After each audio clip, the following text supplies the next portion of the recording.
자, 성도 여러분, 우리는 성경을 통해서 무엇보다도 하나님이 어떠한 분이신지를 꼭 알아야 되고, 또 성경은 사람에 대해서도 또 잘 알려줘요. 제가 요즘 계속 좀 얘기하는 거지만, 철학에서는 인간에 대해서 참 많은 생각을 해요.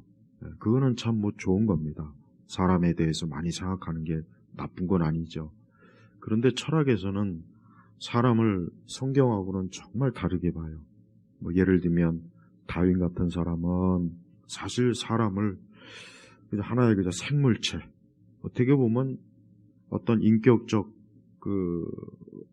존엄함도 사실은 없는 것 같아요. 다윈의 생각 속에는 그냥 동물보다 좀 낫다. 그 시대에 아직 과격하게 동물이라고 막 그렇게까지는 못했지만서도 그 생각은 그런 것 같아요. 그 다음에 마르크스는 인간에 대해서 어때요? 철저하게 유물론주의적이고, 특히 인간에 대해서 그냥 경제적 주체, 또 역사적 주체. 그러니까 인간이 어떤 근본적으로 사람이 어떤 그러니까 마르크스의 그 이념에서는, 공산주의나 사회주의 이념에서는 조금도 사람에 대한 사랑과 애정이 없어요. 정말 없습니다. 그래서 마르크스나 사회주의, 공산주의가 들어간 곳은 사람을 그냥 무차별적으로 죽이고 학살하고 파멸시키고, 그렇게 해도 조금도 그들은 그를 잘못됐다고 여기지 않아요. 왜 그러느냐? 마르크스의 사상이 그러니까 그냥 한낱 역사의 원동력, 주체, 또 경제적 어떤 주체, 이런 식으로 본다면 사람이 마음, 인간의 사랑, 가정, 이런 게 들어갈 틈이 없습니다. 그래서 여러분, 어떤 이유로든지 우리 그리스도인들은 사회주의나 공산주의나 좌파, 또 파시즘, 이건 정말 받아들이면 안 돼요. 그런데 의외로 우리 한국의 여러 어떤 기독교 책들을 보면은 그런 생각들이 많이 스며들어와 있어요. 정말 스며들어와 있습니다. 노골적으로 막 그런 걸 찬양하는 건 아니지만, 가만히 살펴보면은 이거는 사회주의 사상인데 왜 이거를 기독교라고 여길까? 특히 공동체에 대해서 많이 얘기하는 그런 신학자들이나 목회자들은, 그 사람들은 성경적 관점이 공동체라고 얘기하지만 아니에요. 그들이 말하는 건 그냥 공산주의예요, 공산주의. 그게 참 위험해요. 그러니까 뭘 알고 얘기하는 건지, 그들 자신도 수박 겉핥기식으로 어디서 배워서 들은 건지 모르겠습니다. 그 다음에 루소 같은 사람은 인간을 그냥 자연의 일부로 봐요. 자연의 일부. 루소도 어떤 인간의 인격성, 그거 전혀 고려하지 않습니다. 더더군다나 하나님의 하나님의 창조는 아예 생각도 안 해요. 그런 생각을 아예 빨리 벗어버려라. 교육에 있어서 어떤 기독교, 하나님, 성경, 이런 것들이 교육에 들어오면 안 된다. 아주 단호하게 막는 사람이에요. 그러니까 그런 사람들의 생각을 가지고 있던 사람들이 혁명을 일으키니까 어떻게 합니까? 교회부터 제일 먼저 그냥 싹 다 없애버리잖아요. 그리고 한 주를 7이 아니라 열흘로 그렇게 했다가 또다시 러시아에서도 그랬어요. 러시아도, 프랑스도 혁명 때도 그렇고. 그 다음에 또 프로이드 같은 사람은 인간을 어때요? 아주 못돼 먹은 어린아이로 봐요. 그러니까 프로이드는 사람을 굉장히 미숙한, 어른이 돼도 미숙한 존재로, 그러니까 인격을 무시합니다. 자, 봐요. 하지만 우리가 꼭 알아야 될 것은 뭡니까?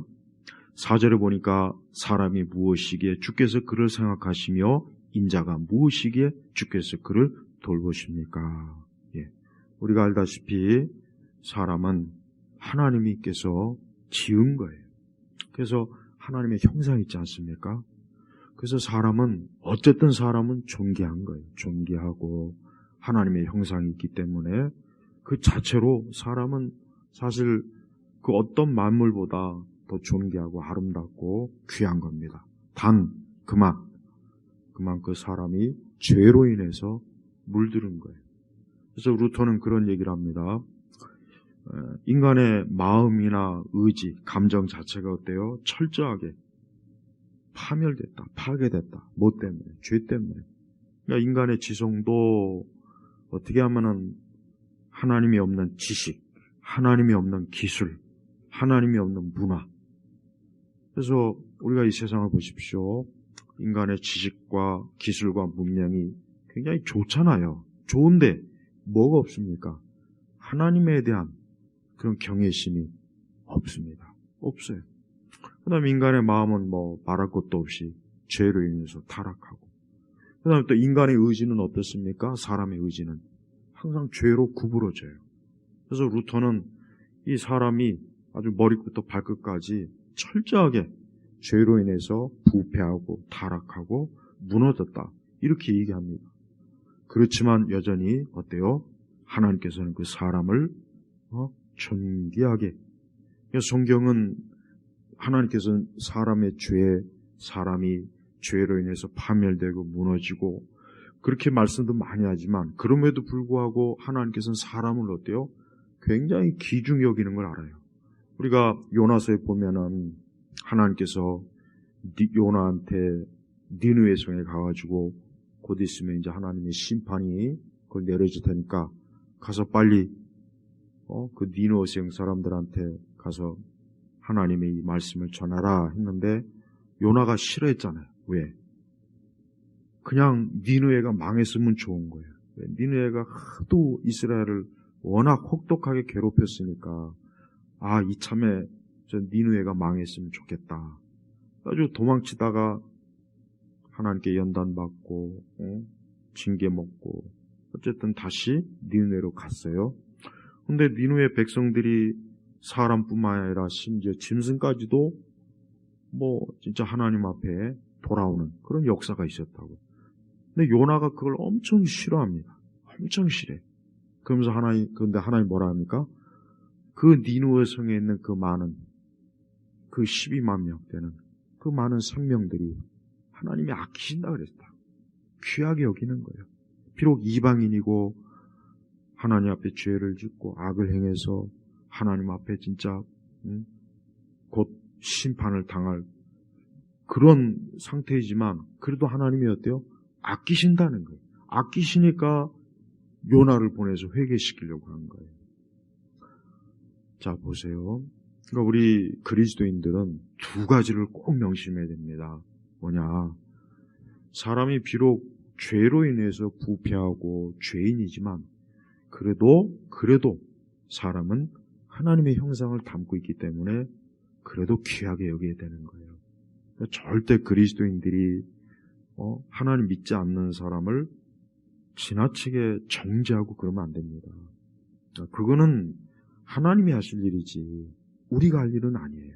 근데 자칫 우리 그리스도인들이 물론 뭐 일부러 그런 건 아니겠지만 어떤 하나님의 거룩함을 강조하다 보니까 그렇다고 봐요. 그러니까 너무 막 세상 사람들을 막 정죄하고 저들을 막 그냥, 그러니까 그거는 사실은 좋은 모습은 아닙니다. 그들이 하나님 앞에 돌아와서 하나님 믿고 하나님의 자녀가 되고 그들도 하나님의 거룩한 은혜와 사랑을 받기를 우리가 바라야지, 저것들 다 지옥 갔으면 좋겠다, 망했으면 좋겠다, 저것들 다 그냥 아주 지옥으로 들어가서 다 벌받, 이런 생각은, 이런 마음은 그리스도의 마음이 아니라고요. 절대 아닙니다. 그래서 우리 성도들은 우리 예수님의 마음을 품고 우리가 믿지 않는 사람일지라도 불쌍히 여기는 마음, 궁일이 여기는 마음, 그들도 하나님께로 빨리 돌아와서 예수님 믿고 이 다음에 천국을 유혹으로 받는 그런 복된 사람이 되었으면 좋겠다 하는 그런 마음을 품어야 돼요. 그런데 여러분, 세상을 보십시오.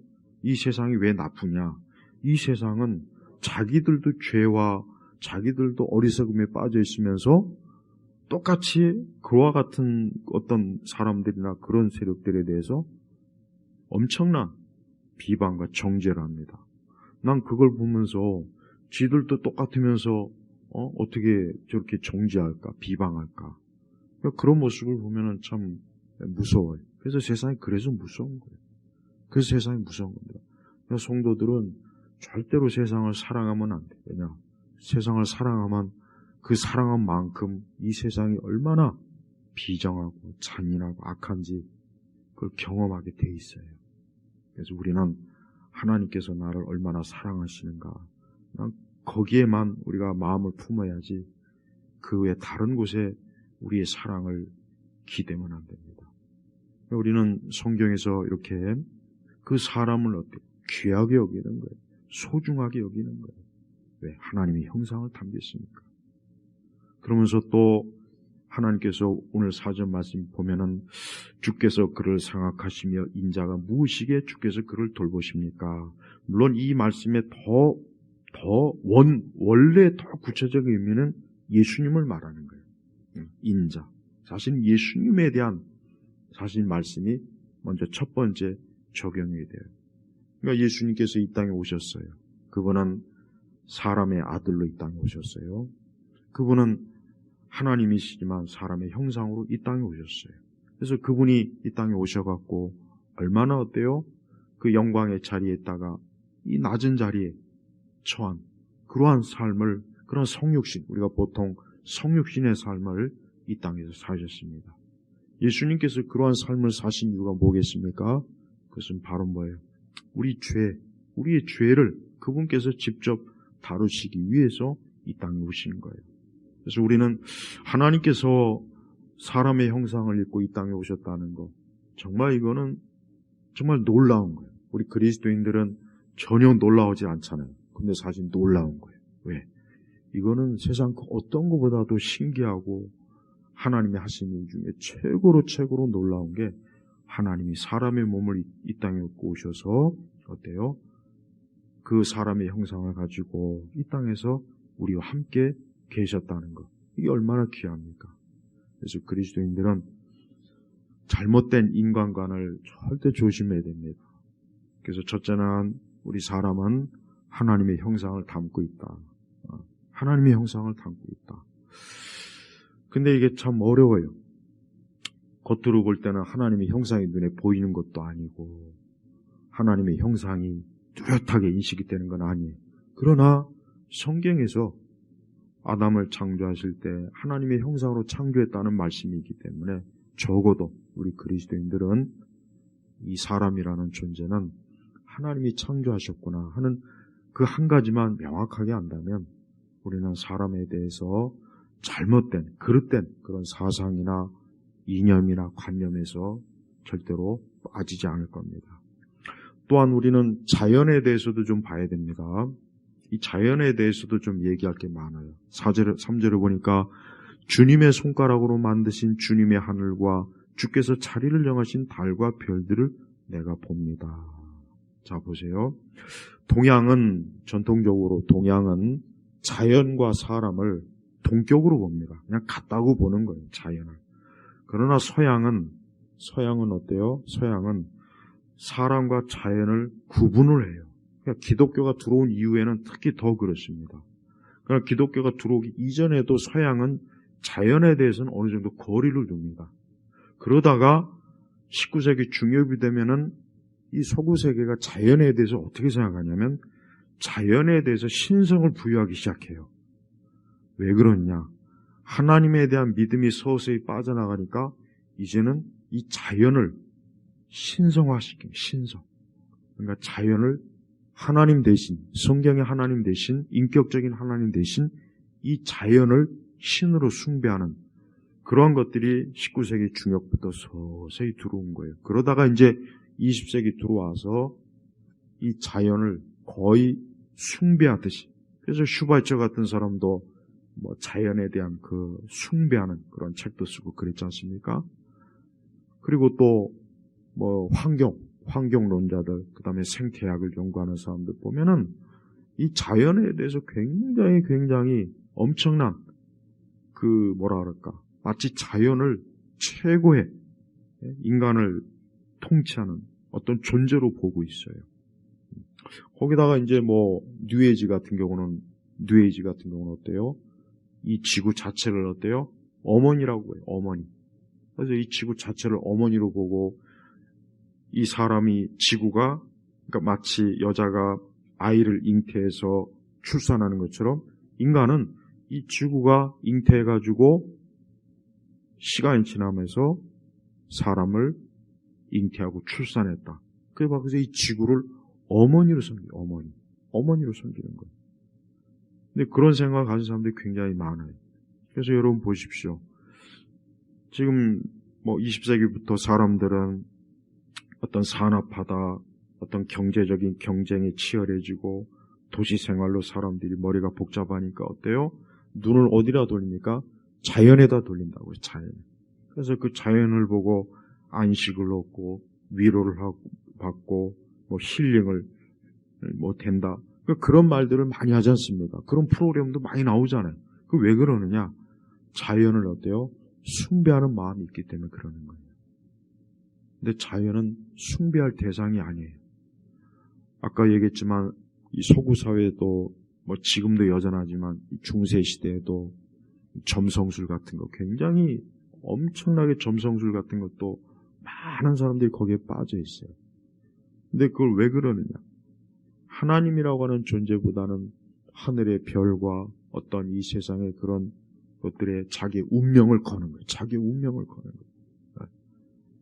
그래서 사람들이 자기 자신의 운명과 삶을 어떤 별자리에다 건다든가 자기가 태어난 날과 시간에다 건다든가 어떤 우주, 보이지 않는 실체 우주에 자기 운명을 건다든가 그런 거 많이 하죠. 그래서 점을 치거나 사주를 보거나 어떤 별자리를 보거나 그런 것들 많이 해요. 재미삼아 한다고는 하지만 은연중에 그 속에 뭐가 있습니까? 자신의 삶을 거기에다 뭔가 맡겨보는 거예요. 자, 바로 그런 면에서 오늘 말씀은 어때요? 주님의 손가락으로 만드신 주님의 하늘과 주께서 자리를 정하신 달과 별들을 내가 봅니다. 자, 이 3절 한 말씀만 가지고도 이 세상의 모든 하늘의 별과 달과 지구, 이 다 누가 지으신 겁니까? 하나님이 지으신 거예요. 하나님이 지으신 거예요. 그래서 우리 성도들은 자신의 운명을 하나님에게 맡겨야 돼요. 아주 철저하게 하나님에게 맡기고 자신의 앞날을 하나님에게 맡겨야 돼요. 하나님에게. 그래서 우리는 누구에게라도 내 주변에 혹 물론 교회를 다니지 않고 하나님 믿지 않는 사람일지라도 하나님에게 너의 삶을 좀 맡겨라. 하나님에게 네 삶에 내 운명을 맡겨라. 좀 그런 얘기를 꼭 해줘요. 그 허망한 것에 맡기지 말고 허망한 것에 점을 보거나 사주를 보거나 하늘의 별자리를 보거나 태어날 날과 시를 보고 뭐가 어떻게 더 되고 그런 거에 절대로 보지 말라고 좀 꼭 권면해줘요. 왜? 그런 건 무익한 거예요. 진짜로 중요한 것은 뭡니까? 하나님께서 이 모든 걸 다 지으셨어요. 하늘의 별과 달도 지었죠. 또 사람도 지었죠. 그러니까 하나님께서 모든 것의 주인이 되는 거예요. 바로 이게 신앙이고 이게 바로 기독교 신앙이고 이게 믿음이고 이게 하나님을 의지하는 거예요. 사람은 겉으로는 자기가 어쨌든 자기 나름대로 열심히 노력하고 또 하여튼 사람은 어떻게 하든지 간에 하여튼 자기가 더 잘 되려고 오만 수단을 다 씁니다. 다 써요. 사람은 본래적으로 그렇게 돼 있어요. 어쨌든 자기가 잘 되길 위해서는 별의별 수를 다 쓰게 돼 있어요. 그게 미신이든 뭐든 쓰게 돼 있습니다. 이렇게 사람의 그게 본능이에요. 본능. 근데 성경은 그러한 사람의 본능과 그러한 욕구가 잘못된 것을 분명히 지적해요. 그래서 사람은 누구에게 기대해야 됩니까? 하나님에게 기대하는 거예요. 하나님의 기대. 그래서 성도들도 이제 1월달이 됐고 새해가 됐어요. 그러면은 누구나 다 우리 성도들도 올 한 해 내가 가는 길이 어때야 될까? 내 가정이 어떨까? 우리 자녀들이 어떨까? 다 그런 생각을 하지 않습니까?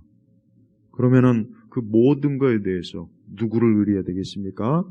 하나님에게 의지해야 되죠. 하나님에게 의지해야 되는 거예요. 네. 그게 바로 나의 운명과 삶을 하나님에게 기대는 거예요. 근데 불신자들의 인생관을 보면은 제일 안타까운 게 뭐냐? 하나님이 아닌 다른 존재에 자기의 삶을, 자기 운명을 맡기는 거예요. 자기 운명을 하나님 아닌 다른 데다가 자신의 운명을 맡기는 걸 보면은 그게 너무나 허망하게 보여요. 너무나 참 안타까워요. 어떻게 저렇게 살아있지도 않고 존재하지도 않고 또 하나님이 아닌 잘못된 그런 것들에 자신의 삶을 저렇게 맡기고 있을까? 그런 안타까움이 드는 거예요. 그래서 우리 성도들은 오늘 이 말씀의 제목이 사람은 어떤 존재인가인데 사람은 하나님의 만든 피조물입니다. 여러분 정말 이 성경적 이 하나님의 창조에 대해서는 절대 의심하지 마십시오. 어떤 일이 있어도 이거를 의심하지 마세요. 창세기에 하나님께서 자기의 형상대로 남자와 여자를 만드셨고 그리고 하나님께서는 하나님의 형상대로 만들었기 때문에 하나님의 뜻과 하나님이 기뻐하신 대로 살도록 하나님께서 정해놨는데 사람은 어때요? 그거를 고의적으로 내팽개쳤죠. 내팽개쳐갖고 하나님께서 그들에게 마련하신 그 좋은 것들을 다 뺏겼어요. 다 잃어버렸다고요. 그게 바로 우리가 지고 있는 삶의 모습들이에요. 그래서 우리는 자연을 숭배하지도 말고 또 사람을 숭배하지도 말고 또 자연 하나님 외에 다른 그 어떤 것에도 우리의 인생을 맡기지 않는 그런 바른 인생관을 잘 가지고 있어야 됩니다. 그게 가장 좋은 인생관이에요.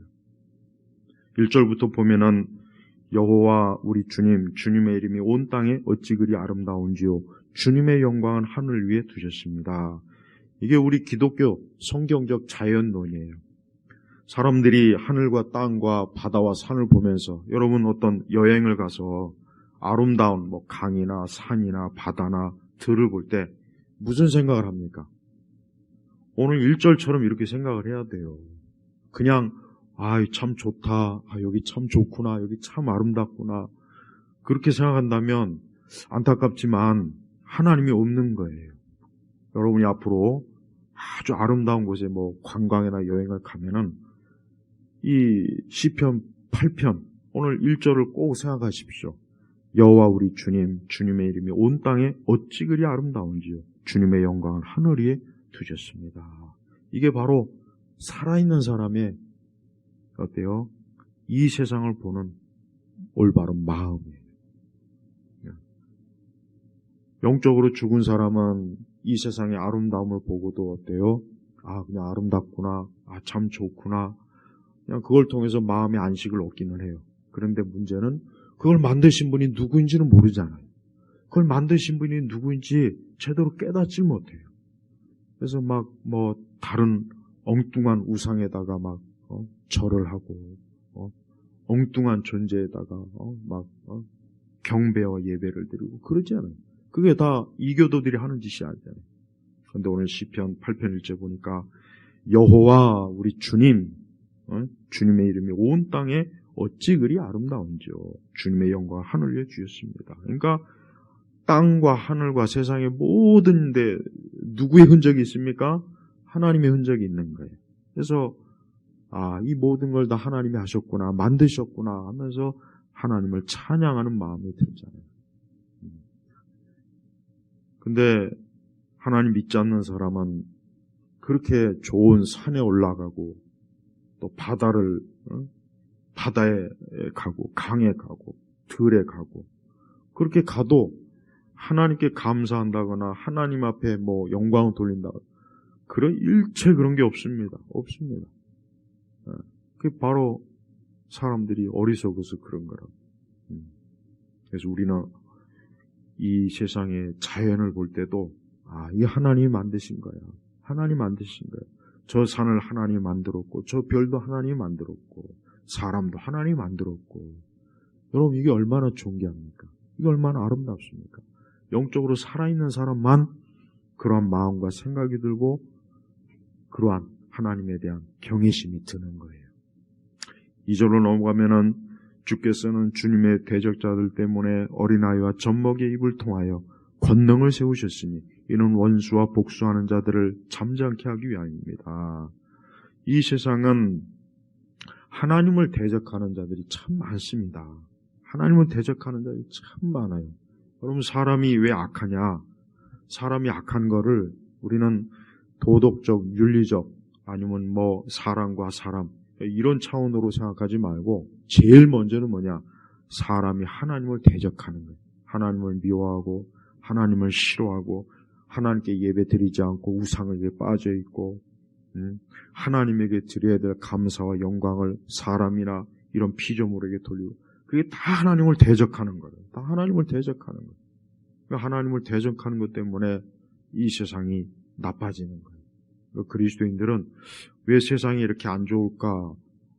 왜 세상이 이렇게 혼란스러울까? 왜 세상이 이렇게 비참하지? 왜 세상이 이렇게 어렵지? 왜 그러냐면 다른 게 아니에요. 하나님을 대적하니까 그런 거예요. 하나님이 하늘과 땅을 지고 사람을 지었는데, 아니 그 지으신 하나님께 영광을 안 돌리는데 좋을 게 뭐가 있겠어요? 좋을 게 없는 거예요. 이 땅에 있는 모든 사람이 만약에 그냥 이건 하나의 가정이에요. 가정. 그럴 리도 없고 그럴 수는 없지만, 만약에 세상에 있는 모든 사람이 하나님께 예배를 드려요. 하나님께 기도를 해요. 또 저들이 하나님 말씀대로 살아요. 그럼 이 세상은 지금보다는 100배, 1000배, 10,000배 모든 면에서 좋아요. 정치도 좋아질 것이고 경제도 좋아질 것이고 문화도 좋아질 것이고 사람들이 부르는 노래도 좋아질 것이고 그림도 좋아질 것이고 모든 면에서 다 좋아진단 말이에요. 왜? 하나님, 그 주인 되신 하나님을 찬양하니까 좋아질 수밖에 없죠. 그런데 현실은 어떻습니까? 그 모든 걸 지으시고 주관하신 하나님을 예배하지 않고 그분에게 등을 돌리고 그분에게 마음이 없고 그분을 사랑하지 않은데 뭐가 좋겠어요? 사람에게 뭐가 좋겠냐고요. 전혀 좋을 게 없는 거예요. 그래서 하지만 하나님께서는 어때요? 여전히 그 권능이 드러나는 거예요. 그리고 하나님을 대적하는 그 모든 자들에 대해서 하나님 반드시 그 대적자들을 무너뜨리고 하나님의 영광을 드러낼 것입니다. 그러면서 3절 4절은 이 땅에 있는 모든 자연과 사람은 다 뭡니까? 하나님이 주인이시다. 하나님이 주인이니까 하나님께서 이 모든 걸 주관하시고 하나님께서 모든 걸 하나님의 뜻대로 하나님께서 섭리하신다는 것을 지금 보여주는 거예요. 그래서 5절로 넘어가면은 주께서 그를 하나님보다 조금 못하게 하시고 영광과 존귀로 관을 씌우셨습니다. 주께서 그로 주님의 손으로 지으신 것을 다스리게 하시고 만물을 그 발 아래 두었으니. 자, 하나님께서 아담을 처음 창조했을 때 아담에게 에덴 동산의 모든 것들을 다 맡겼어요. 그래서 모든 짐승들의 이름도 짓게 만들었습니다. 하나님보다 조금 못하게 하시고 영광과 존귀로 간을 씌웠습니다. 그러니까 사람이란 존재가 죄로 인해서 타락하기 이전에 아담과 하와의 모습은 어때요? 정말 영광스럽고 존귀한 거. 왜? 늙지도 않죠. 병들지도 않죠. 슬픔도 없죠. 수고도 없죠. 고생도 없죠. 그러니까 그 사람이 아담과 하와가 얼마나 겉모습부터 그 속이 얼마나 아름답고 좋겠습니까? 그러나 죄의 영향으로 인해서 사람이 어때요? 그 모습이 흉측하게 된 거예요. 죄 때문에 사람이 흉측하게 되는 거예요. 다른 것 때문에 흉측하게 되는 게 아닙니다. 죄 때문에 결국은 사람이 어때요? 그 아름다운 그 피조물의 자리에서 그만 떨어져 버린 거예요. 그래서 우리는 하나님께서 이렇게 처음 아담과 하와를 지으셨을 때 존귀와 영광과 존귀로 하나님이 이렇게 세워주셨는데 사람이 그것을 어때요? 걷어차버리고 자기를 높이고 자기를 숭배하는 바람에 그만 마귀의 꾀에 빠지는 바람에 어때요? 그 영광과 존귀의 자리에서 떨어져 버렸단 말이에요. 그러니까 지금의 이 사람들, 우리 인간의 이 상태는 추락한 상태, 떨어진 상태. 그러면 이것이 다시 언제 회복되겠습니까? 그리스도 예수님 안에서 이 다음에 하나님 나라에 갈 때 그때 다시 회복이 되는 거예요. 그러니까 성도들은 이 다음에 나는 부활의 몸을 믿고 영광스럽고 아름답게 회복된다 하는 이 소망을 꼭 가지세요. 이 소망을 가져야 돼요. 왜? 이게 사실이니까. 그리고 성경이 이것을 분명히 증거해 줍니다. 우리 예수님께서 부활의 첫 열매로 그걸 우리에게 보여주셨지 않습니까? 성도는 지금 자신의 모습이 혹이나 점점 쇠퇴한다고 해서 낙심하지 말고 우울해하지 말고 또 절망하지 말고 나는 그리스도 예수 안에서 다시 영광과 존귀로 하나님이 나를 새롭게 하실 것이다 하는 믿음을 가지고 우리가 사는 거예요. 그래서 성도들은 참 소망이 누구에게 있습니까? 하나님에게 있는 거예요. 그러나 하나님 믿지 않는 세상 사람들에게는 어때요? 그런 소망이 없어요. 여러분, 세상 사람들은 그 인생관이 자기가 아무리 똑똑하고 대단한 사람도 그들의 인생관은 결국은 답이 없습니다. 답이 없는 거예요. 그러나 그리스도인들은 어때요? 하나님에게 답이 있어요. 하나님에게 답이 있고 하나님에게 소망을 두기 때문에 하나님께서 나의 모든 것들을 더 온전하게 회복시킨다고 하는 그 믿음이 있기 때문에 그리스도인들은 소망입니다. 하나님 믿지 않는 사람들은 살면 살수록 자신의 인생에 소망이 없는 게 점점 더 벌써 마음으로 다가옵니다. 생각으로 다가옵니다. 육체에서 다가옵니다. 왜? 진짜 없으니까 그런 거예요. 그러나 성도들은 모든 면에서 소망이 있어요. 한번 곰곰이 생각해 보십시오. 우리 그리스도인들은 자신들이 하나님 안에서 받는 그 존귀와 영광과 존귀를 한번 생각해 보십시오. 첫째는 하나님의 자녀입니다. 우리가 마귀의 자녀요, 마귀의 노예에 있다가 우리가 하나님의 자녀가 됐어요. 아니, 마귀의 자녀가 아니라 더 정확하게 마귀의 종로로 자녀라고 한 것보단 종로로 타다가 하나님의 자녀가 됐습니다. 우리에게 영원한 생명이 없다가 또 우리에게 어때요? 영원한 생명이 주어졌어요. 우리의 이 비천한 육신이 나중엔 영광스러운 부활의 몸으로 바뀝니다. 우리의 생명이 영원한 멸망과 파멸에 있다가 어때요? 영원한 영생으로 바뀝니다. 자, 보십시오. 이게 하나님이 우리에게 주신 영광과 존귀예요. 성도들은 이 땅을 살면서 하나님께서 나에게 주실, 앞으로 주실 영광과 존귀를 곰곰이 생각해 보십시오. 그리스도인들은 하나님께서 나를 위해서 이루신 이러한 영광과 존귀를 좀 많이 생각하면서 살아야 돼요. 그걸 생각하지 않고 막연히 믿는 것은 그건 바른 믿음이 아니에요. 그러니까 믿음이라는 건 뭡니까? 제가 오래전에도 얘기했지만 믿음은 생각하는 거예요. 믿음은 생각하는 겁니다. 뭐에 대해서 생각해요? 하나님에 대해서 생각하고 하나님 말씀으로 생각하고 하나님께서 나를 위해서 하신 일을 생각하는 게 그게 믿음입니다. 그러니까 믿음을 맹목적인 어떤 종교적 열정으로 보면은 그건 기독교의 믿음이 아니에요. 많은 그리스도인들이 그냥 아무 생각 없이 그냥 무조건 하나님은 믿으면 돼 하는 걸 믿음으로 알고 있더라고요. 그렇지 않습니다. 참된 믿음은 뭡니까? 하나님에 대해서 생각하고 말씀에 대해서 생각하고 하나님이 내게 이루신 일을 생각하는 것. 이게 믿음이에요. 그런 걸 생각할 때마다 우리의 믿음이 더 강해지고 온전해지고 또 하나님께서 그 생각 통해서 더 하나님께서 명확하고 분명하게 우리와 함께 하신다는 것을 알게 해주시고 보여주시는 거예요. 그래서 우리는 이 6절의 말씀 보면은 5절부터 보면은 영광과 존귀로 간을 씌우셨습니다. 6절에 보면은 주께서 그로 주님의 손으로 지으신 것을 다스리게 하시고 만물을 그 발 아래 두셨으니 곧 모든 양떼와 소떼와 들짐승과 하늘의 새와 바다의 물고기와 물길 따라 다니는 것들입니다. 자, 보십시오.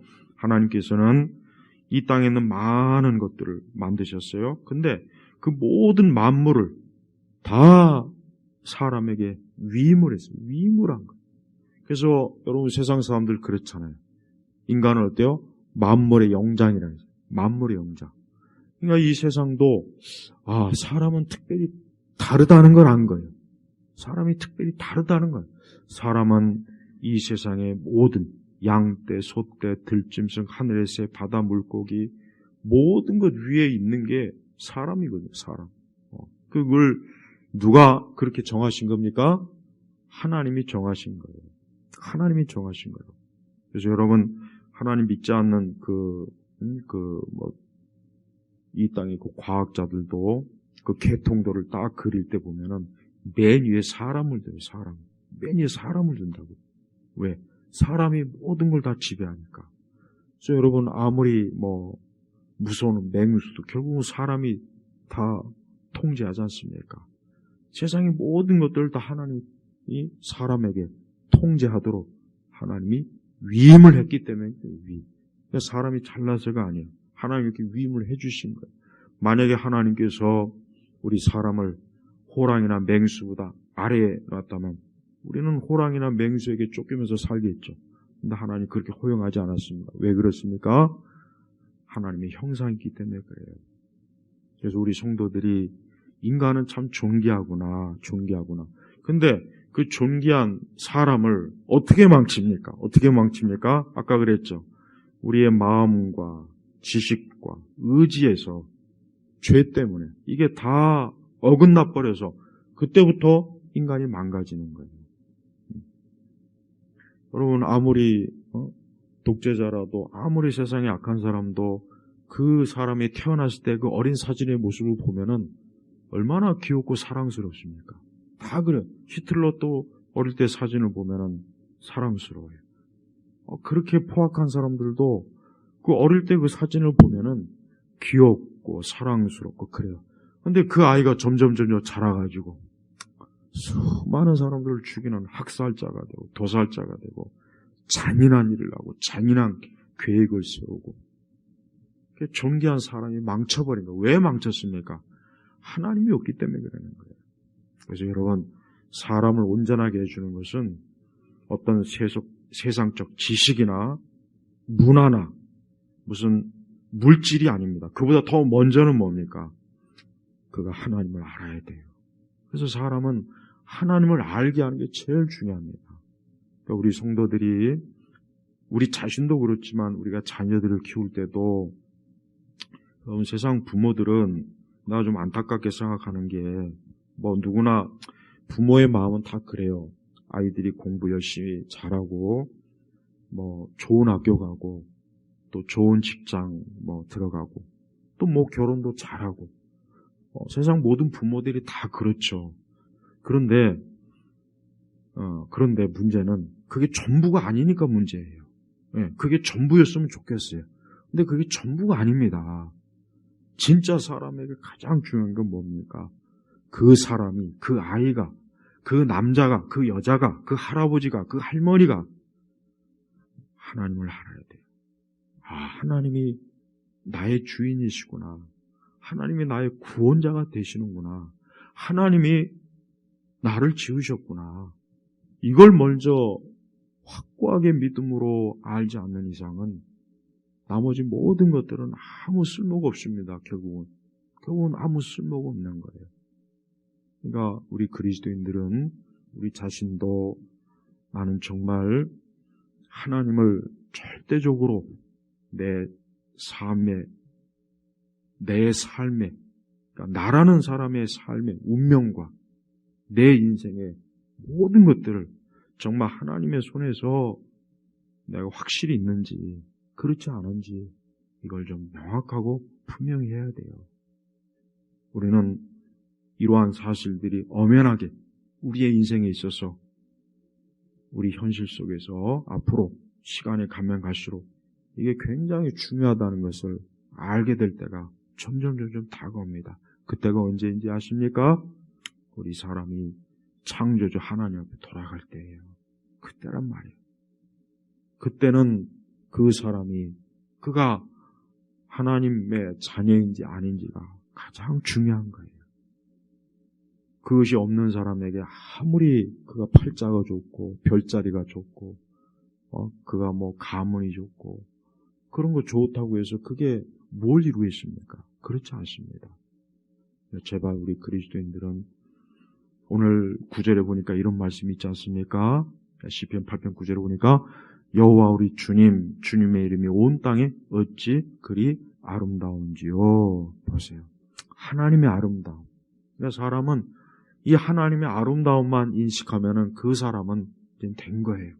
그 사람이 된 거예요. 세상에 뭐 아름다운 게 많이 있죠. 뭐 아름다운 그림, 자연 환경, 뭐 아름다움이 많아요. 그러나 그 모든 것 위에 하나님이 가장 어때요? 아름답고 존귀하시고 영광스러운 분이라는 걸 안다면 그 사람은 이제 완전한 사람이라고 할 수 있어요. 그 사람은 완전해요. 완전합니다. 아인슈타인도 그의 그 자서전 이렇게 보면은 여러분 아인슈타인과 슈바이처 물론 아인슈타인도 쓴 책은 있어요. 근데 슈바이처가 자기가 쓴 책을 보면은 그 사람이 굉장히 참 똑똑한 사람이에요. 재주도 많고 그 사람은 세계적인 올게니스트입니다. 똑똑하고 뭐 의학 지식도 뭐 어떻게 그냥 또 공부해서 바로 또 의학 박사도 되고. 근데 안타까운데 그 사람의 주인이 누구냐? 그 사람은 하나님이 없어요. 이 자연이 그에게 있어서 주인입니다. 여러분 보십시오. 하나님이 없어요. 세상에서는 아무리 위대하다, 대단하다, 선한 사람이다, 인류애를 실천했다, 온갖 좋은 찬사를 하지만 안타깝지만은 하나님이 없습니다. 그 대신 그 자리에 뭐가 있냐? 이 자연이 있어요. 자연. 여러분 그런 사람이 되고 싶습니까? 그런 사람이 되면 안 돼요. 안 되죠. 당연히 안 되죠. 우리는 세상에서 무슨 업적을 쌓고 위대하게 되고 뭔가 대단한 사람이 되려고 하기 이전에 먼저 하나님이 참 아름답고 존귀하신 분이구나. 하나님이 세상을 창조하셨구나. 하나님께서 인간을 창조하셨구나. 하나님이 나를 지으셨구나. 내가 그 하나님을 사랑하고 경외하고 예배드리는 것이 그게 내 인생의 가장 중요한 것이구나. 이걸 알아야, 이걸 믿고, 이걸 명확해야 그 사람의 인생이 이제 진짜 그 사람은 정말 인생을 진짜 가장 잘 사는 사람입니다. 이 땅에 얼마나 사람들이 그릇된 인생관을 가지고 있어요. 정말 그릇된 인생관을 가지고 있는 사람이 너무 많아요. 진짜 많습니다. 물론 뭐 그릇된 인생관도 좀 고상한 것도 있고 웅장한 인생관도 있고 대단한 인생관도 있고 그보다 못한 것도 있고 아주 그냥 천박한 것도 있어요. 그렇지만 결과적으로 하나님이 없는 거에 하나님이 없어요. 그러니까 근본적인 차이가 없는 거예요. 하지만 우리 그리스도인들은 어때요? 하나님의 아름다움, 하나님의 영광, 또 하나님의 형상으로 지어진 나라는 존재와 이 사람들이 그 하나님으로 인해서 존귀한 그 자리에 이룰 수 있다는 것, 이걸 깨달아야 됩니다. 우리 예일교회 성도들은 올 한 해를 살 때도 오늘 이 시편 8편에 있는 말씀처럼 이 세상의 모든 우주와 모든 생물과 동물과 그리고 사람이 이게 하나님의 그 능력과 사랑과 영광을 보여주는구나. 이게 참 아름다운 것이구나. 이거를 꼭 볼 줄 알아야 됩니다. 신문이나 언론이나 세상은 이런 거는 쏙 빼버리고 뭐 이 세상의 정치적 상황, 경제적 상황, 뭐 인간의 발전, 뭐 세상, 뭐 새로운 뭐가 발명이 되고 개발이 됐다. 온통 거기에만 다 쏠려 있잖아요. 이 시편 8편의 기자처럼 하늘과 땅을 보면서 인간을 보면서 그 하나님에 대해서 생각할 줄 안다면 이게 얼마나 좋습니까? 우리 자신과 우리 아이들이 올 한 해도 오늘 시편 8편의 이 시인처럼 제발 좀 하나님의 이 영광, 아름다움 그걸 좀 꼭 보시면서 올 한 해도 살아가시길 주의 이름으로 축복합니다. 기도하겠습니다. 하나님 아버지 감사합니다. 우리 예일교회 성도들이 그 마음에서부터 오늘 이 시편 8편의 기자처럼 하나님을 좀 바르게 알고 하나님을 경외하고 사랑하는 마음을 품고 또 하나님의 말씀과 또 하나님의 거룩한 성품을 통해서 세상을 바라볼 줄 아는 영적인 사람들이 될 수 있도록 올 한 해도 이끌어 주시옵소서. 감사하며 우리 주 예수님의 이름으로 기도합니다.